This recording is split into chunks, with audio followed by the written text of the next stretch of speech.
All right, we're here with Dave Dellin. He's an Elmore City School Board member, and he's going to explain to us kind of what the process was that they went through to generate these projects for the upcoming bond, and what the two different propositions are, and what the increases would be if they pass. So basically, we went through several months with a pretty sizable committee, about 20 different people of all different kinds of stakeholders from the community. We had parents, we had school administration, we had some teachers, we had lots of different input, had coaches on that committee, lots of different input from different people about what all our needs were in the Elmore City-Pernell district. And basically what you see on these two bond propositions is what that committee came up with from all of those meetings, really stemming from, gosh, all the way back last year into the March bond issue that only failed by 6 votes, and then all of the meetings that took place from that March time frame up until this one went to proposition in July. Okay. And you were talking earlier about the importance of the efficiency if all the bonds could pass. Sure. So we did two things a little different on this bond proposal than what we had on the last one. One being the two different propositions, Proposition 1 and Proposition 2 on this one. Proposition 1 revolves more around the academics with the high school and academic things, as well as Proposition 2 that deals more with the extracurricular activities that we have needs for as well.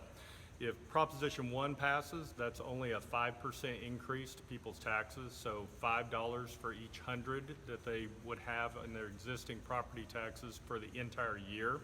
And Proposition 2, if it passes, would only be an 8.5% increase, so $8.50 for each $100 that they currently pay in their property taxes.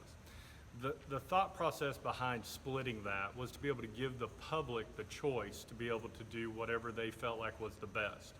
As a committee, and there's a lot of the public out there that supports the idea of trying to do it all at once based on the efficiency of the cost of construction. That's really the big key to this. If you split all these projects up and do one and then pay it off and do the next one and pay it off, we'll end up spending millions more than what we currently would have to get the exact same buildings. And I think that's the real key, and kind of our goal is to be able to be the most efficient that we can. All of these things that we have a need for, be able to get those taken care of in a short amount of time that saves the taxpayers many millions of dollars over the long run.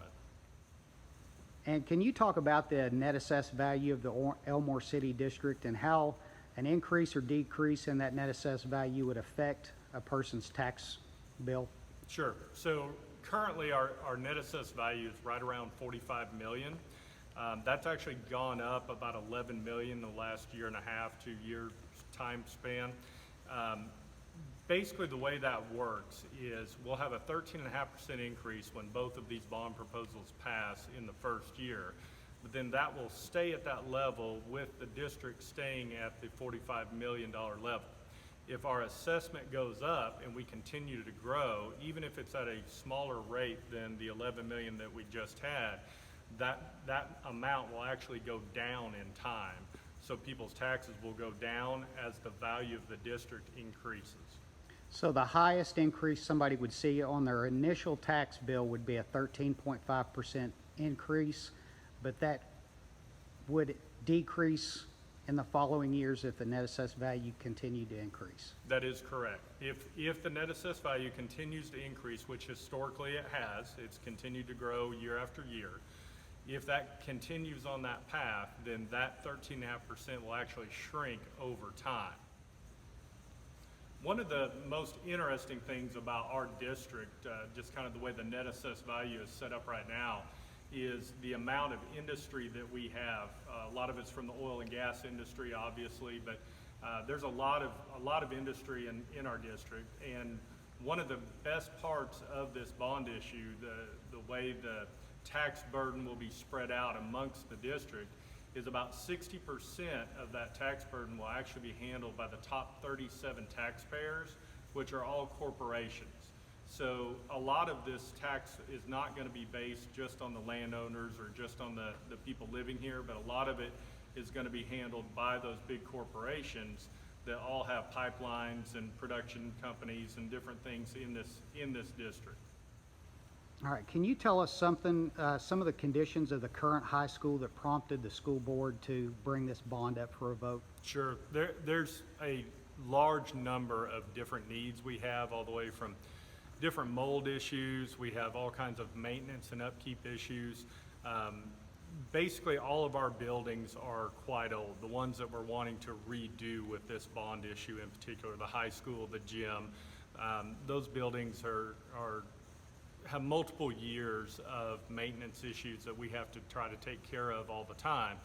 And a lot of that revolves around the safety of the students. Bottom line, we want a clean environment. We want an environment for those students to be able to go to school in that's very conducive for their education and for them to be able to learn. And the bottom line to it, we end up spending a lot of money out of our building fund every year trying to maintain all of these older buildings and all this upkeep, from water leaks for pipes busting that are really old, all the way up to bad lighting, trying to replace lighting, do all those kinds of things, all the way through trying to get rid of mold, ants, termites, you name it. There's everything that you can imagine. Just like with an older home or an older car, there's all kinds of maintenance issues.